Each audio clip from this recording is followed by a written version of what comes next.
Te regalo mi sombra para el sol del camino, para andar a tu lado rendido. Te regalo mi sombra. Palabra y counseling. No me imagino el counseling sin palabra. Palabra dicha, palabra escuchada. Sin ninguna duda podríamos decir que la mejor palabra es el abrazo, que muchas veces la mejor palabra es el silencio, que en ocasiones basta un apretón de manos para que la otra persona nos lo haya dicho así todo. Doy por supuesto la importancia de estos aspectos, como también el poder que tiene la mirada en las relaciones en el counseling. Sin embargo, en estos últimos años, después de que quizás hayamos dedicado muchos, yo al menos, a pensar en la importancia de la escucha, nos hayamos entrenado y supervisado, escrito, investigado sobre la escucha, me estoy dando cada vez más cuenta de la necesidad de poner sobre la mesa el poder que tiene la palabra y también responder algunas preguntas que surgen concretas como estas, ¿no? Pero cómo consolar en concreto, cómo ser eficaces cuando queremos entregar al otro un suelo para apoyarse y no quedarse desconsolado, cómo animar, cómo motivar. Sobre esto también hemos dedicado libros enteros sobre la motivación y la entrevista motivacional, cómo provocar la adherencia en las personas que consultan en el counseling a indicaciones terapéuticas o a caminos que pueden hacerle bien.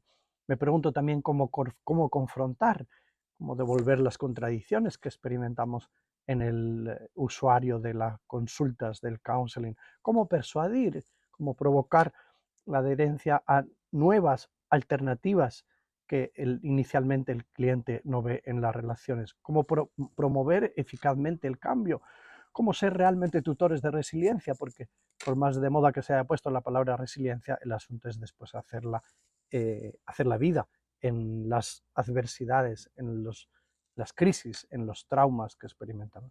Decía Freud que la ciencia médica todavía no ha inventado una medicina tan eficaz como pocas palabras amorosas.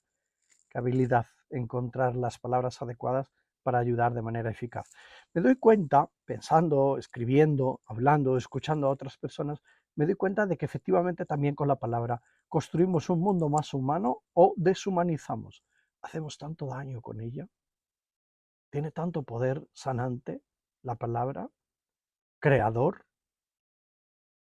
destructivo, empodera tanto por el mero hecho de nombrar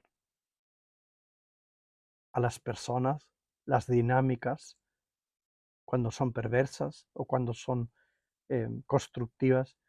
Por las palabras, con las palabras nos encontramos realmente en el diálogo. También acompañada de la voz, que es un aspecto que le da a la palabra la posibilidad de convertirse en bálsamo lenitivo. Podríamos decir en medicina dulce, pensemos en la palabra con el tono, por ejemplo, en el mundo de la poesía, ¿no? O pensemos en la palabra cuando embelesa, cuando encandila, cuando nos lleva a que digamos de una persona que es un encantador de serpientes con sus palabras, porque tiene capacidad seductora y de mover corazones, ¿no? Pensemos el poder que tiene la palabra para ayudar al otro a recordar sanamente o a cultivar el rencor dándole vueltas a las dificultades. Pensemos en el poder que tiene la palabra para insuflar ánimo, vida, también en el cuerpo de una persona cuando se encuentra desanimada. Yo diría que las palabras elevan y hunden, tienen ese poder también en los límites, tienen el poder, misteriosamente quizás, tienen el poder de generar sentimientos en los demás, mover corazones, activar la motivación, voluntades.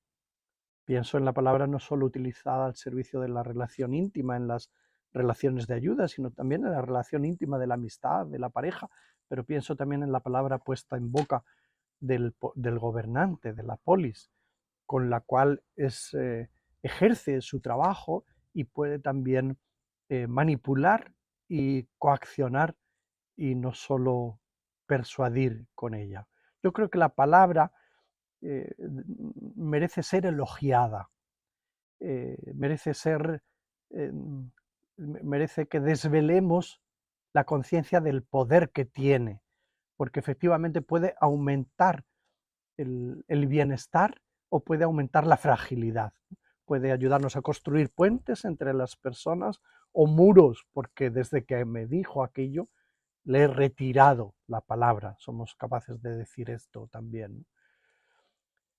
Con las palabras acompañamos en el counseling y mucha de la supervisión que hacemos no es solo sobre cómo somos capaces de escuchar, sino sobre cómo hacemos, cómo respondemos en la relación de ayuda. Con poco arsenal, las palabras pueden ser un arma impresionante con un inmenso poder. Laín Tralgo decía que Platón fue el inventor de una psicoterapia verbal rigurosamente ética, por haber sido el primero que observó que la palabra actúa por sí misma. Esta es una afirmación muy curiosa, ¿no? Por la virtud de su naturaleza.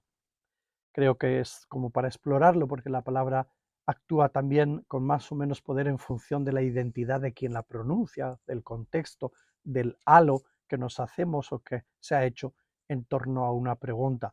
No me imagino a Sancho Panza persuadiéndole a Don Quijote, como hizo Don Quijote con Sancho Panza, para dejar a su mujer y a sus hijos y a su casa y ir con Don Quijote para bajo la promesa de ser gobernador de una ínsula que en realidad no existía. En la antigüedad clásica se considera al bienhablante como un hombre, una persona con poderes mágicos. En la filosofía griega es curioso estudiar el concepto de la peizó, que es la persuasión, el poder transformador y de cambio que tiene la palabra comunicada en las diferentes formas de relación, que siempre fue acompañada en la filosofía griega por eros, por este poder de generar un vínculo con el otro, y que es lo más contrario de la aracne, es decir, de la violencia, de la fuerza. Nos lo dice también la experiencia, como cuando se genera la violencia física probablemente es porque ha claudicado la palabra. Cuando se declara la guerra es probablemente porque ha claudicado la posibilidad de construir relaciones reforzando los intereses diferentes, pero con el medio de la palabra y no de la fuerza. En las 1001 noches se hace un homenaje a la palabra y se dice, el sultán dice, tu voz me apacigua y tus cuentos me vuelven bueno. Es decir, hay formas de decir la palabra que también generan un atractivo hacia una conducta ética en el otro, en particular narraciones como las que contienen los cuentos, que son destilado de sabiduría con los que podemos también trabajar en el counseling. En la antigüedad clásica también las palabras se utilizaban con fórmulas concretas en salmos, hechizos, ritos, exorcismos, en virtud de los cuales se entendía que se podía cambiar la situación de la persona que estaba mal. Hoy, con el desarrollo, particularmente en los contextos de las ciencias de la salud y la colonización tecnológica, probablemente hemos despreciado mucho el poder de la palabra. Ya no estudiamos retórica en las facultades de medicina, tampoco en las de teología, el arte de usar la palabra para transmitir, para conectar, para hacer el bien con ella, no solo transmitir un buen mensaje verdadero, sino también el envoltorio se convierte en mensaje. Bien sabemos que la palabra no siempre es benéfica, puede ser también el disfraz de una realidad, puede ser el envoltorio que transforma la realidad en lo contrario y surge la mentira, puede ser la palabra una jaula, una cárcel que limita a la hora de poner en ella la experiencia que queremos transmitir. Por eso la palabra tiene tanto poder en los dos sentidos que merece ser pensada para ponerla al servicio, en nuestro caso, de las relaciones de ayuda. Hay que caer en la cuenta, yo creo también que hay palabras como que de primera, diría yo, ¿no? De primera categoría. Hola, el encuentro. Adiós, la despedida. Saber despedirse con palabras que nombren, que agradezcan, que resuman, que expresen el significado del encuentro, que planifiquen el futuro, es la técnica de iniciar en el counseling. Pero otras palabras como gracias, que tanto pueden empoderar cuando no es una mera fórmula, u otras como perdón, que recapitulan probablemente dinámicas nobilísimas de la naturaleza humana, ¿no? La decisión determinada de no cultivar el rencor y de no hacerse daño a sí mismo con él ni a los demás. Por favor, pedir permiso, ¿no? Hola, adiós, gracias, perdón, por favor. Me parece que son palabras que merecerían ser puestas con letras más grandes en algún lugar. La sabiduría judeocristiana, así como la filosofía griega, ha recogido mucho sobre el valor de las palabras. Y voy a rescatar algunas frases que se encuentran entre los 72 libros que conforman esta concentración de sabiduría. Por ejemplo, dice una sentencia: no quites de mi boca las palabras sinceras. ¡Oh, qué buen deseo! O bien, dice otra sentencia: líbrame de los labios mentirosos, de la lengua traicionera. O bien esta otra sentencia, esta otra descripción dice: sueltas tu lengua para el mal, tu boca urde el engaño. Te sientas a hablar con tu hermano, deshonrarás así al hijo de tu madre. Es decir, el poder que tiene la palabra mal utilizada. O esta otra sentencia que acumula tanta sabiduría con palabras fuertes, ¿no? Dice: afilan sus lenguas como serpientes, con veneno de víboras en los labios. Como efectivamente puestas en los labios las palabras pueden convertirse en veneno que hace daño y mata.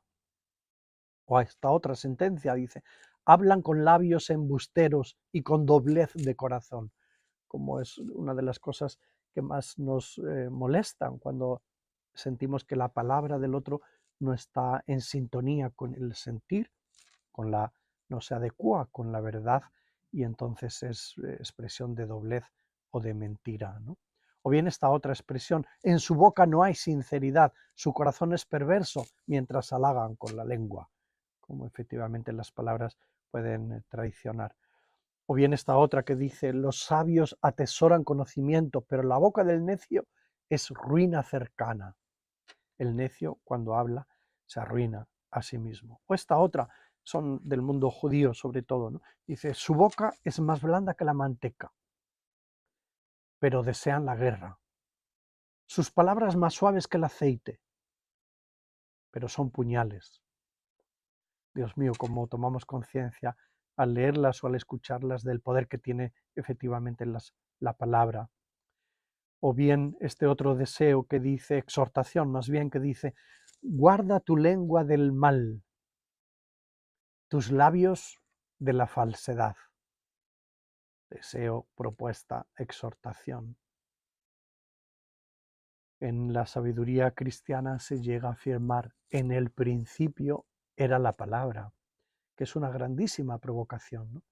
Y la palabra se encarna, toma cuerpo, aterriza en presencia. En el principio era la palabra, y la palabra estaba en Dios, y la palabra era Dios, dice el autor del Evangelio de Juan. Esta otra exhortación ya del mundo cristiano que dice también: malas palabras no salgan de vuestra boca. Lo que digáis sea bueno, constructivo y oportuno, así hará bien a los que lo oyen. Dice en otro lugar: porque la palabra es viva y eficaz. Es fuerte esto. La palabra es viva y eficaz, más cortante que cualquier espada de dos filos.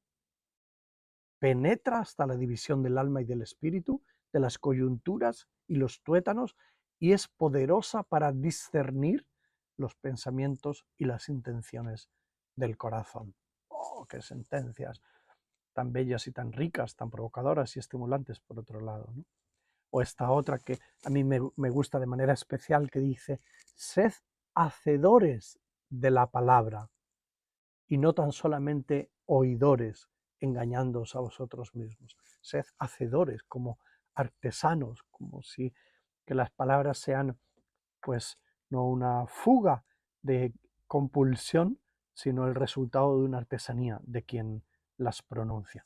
O esta otra que dice, nuestras palabras, mirad qué belleza, nuestras palabras sean lámpara a nuestros pies, luces en nuestros senderos. Como efectivamente en el counseling lo experimentamos.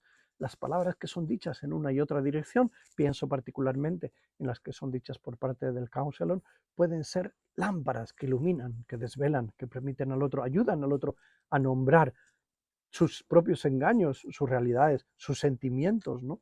Las posibilidades no contempladas. Y en esta sabiduría cristiana llegamos a encontrar un episodio en el que una persona que se avergonzaba por la situación que estaba viviendo le dice a un terapeuta, una palabra tuya bastará para sanarme. Ni siquiera tu presencia, tu visita, ¿no?